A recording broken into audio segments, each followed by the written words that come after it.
नमस्कार, मेरा नाम है एहसन रिजवी और आपने बतकही चौक देखना शुरू कर दिया है। आज आपको सुनाएंगे कहानी कुर्सी की। लंबे इंतज़ार के बाद तमाम अटकलों के बीच अगले 48 घंटों में उत्तर प्रदेश बीजेपी के नए अध्यक्ष की तस्वीर साफ हो जाएगी। कल यानी 13 दिसंबर को यूपी बीजेपी कार्यालय पर नामांकन पत्र दाखिल होंगे। वहीं 14 दिसंबर को नए प्रदेश अध्यक्ष का ऐलान हो जाएगा। केंद्रीय चुनाव पर्यवेक्षक बी.एल. संतोष और विनोद तावड़े, पीयूष गोयल कल बीजेपी प्रदेश कार्यालय पर मौजूद रहकर नामांकन पत्र दाखिल कराएंगे और 14 दिसंबर की तारीख वो तय करेगी कि कौन होगा अगला बीजेपी का प्रदेश अध्यक्ष। भाजपा प्रदेश अध्यक्ष के इस रेस में जातीय समीकरण के हिसाब से कई नामों पर कयास लगाए जा रहे हैं। ओबीसी चेहरों में केशव प्रसाद मौर्य वर्तमान में यूपी में डिप्टी सीएम है और लगातार देखा गया है कि बिहार चुनाव में केंद्रीय सरकार ने उन पर भरोसा जताया था। इसके अलावा ओबीसी चेहरों में बी.एल. वर्मा का नाम भी शामिल है। बी.एल. वर्मा मोदी सरकार में उपभोक्ता मामले, खाद्य और सार्वजनिक वितरण मंत्रालय में केंद्रीय राज्य मंत्री हैं।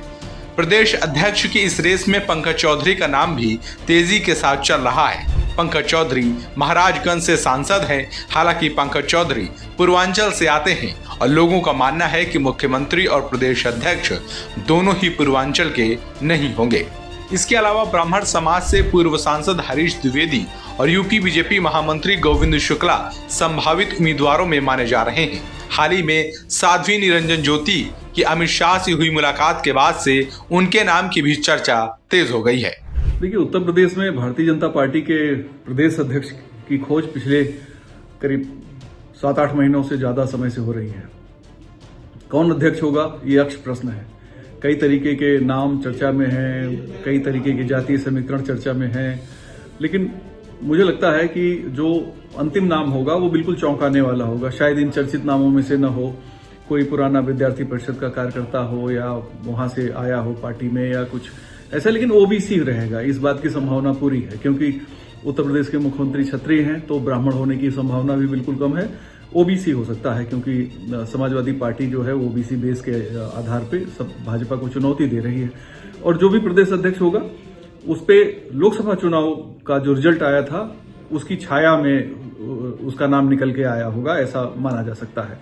अब चूंकि लंबे समय से जद्दोजहद चल रही है इसलिए बहुत से नाम, दर्जनों नाम चर्चा में है। पार्टी की एक परंपरा है कि एक बार पश्चिम से एक बार पूरब से प्रदेश अध्यक्ष बनाते हैं, तो इस बार पूरब का नंबर है क्योंकि भूपेन्द्र चौधरी पश्चिम से थे। अब लेकिन पूरब से ही होगा तो कहां से होगा, क्या वो गोरखपुर से होगा या गोरखपुर से बाहर का होगा, क्योंकि मुख्यमंत्री भी गोरखपुर के हैं। तो पंकज चौधरी जी का नाम बहुत चर्चा में इस समय चल रहा है।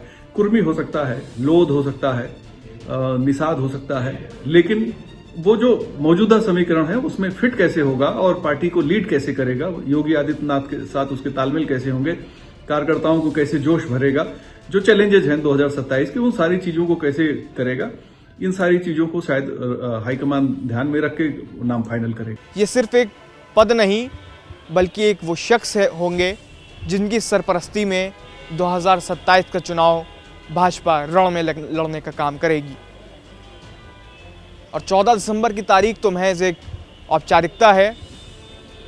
13 दिसंबर का दिन जब नामांकन पत्र दाखिल होंगे तभी ये तय हो जाएगा कि नया प्रदेश अध्यक्ष कौन होगा। अगर एक नामांकन पत्र दाखिल होता है तो फिर कल ही बीजेपी प्रदेश अध्यक्ष की तस्वीर साफ हो जाएगी। यदि एक से ज़्यादा नामांकन पत्र दाखिल होते हैं तो फिर चुनाव की प्रक्रिया शुरू होगी। हालांकि उम्मीद यही है कि एक ही नामांकन पत्र कल बीजेपी प्रदेश कार्यालय पर दाखिल होगा। कैमरा पर्सन अभिजीत के साथ बतकही चौक के लिए लखनऊ से एहसन रिजवी।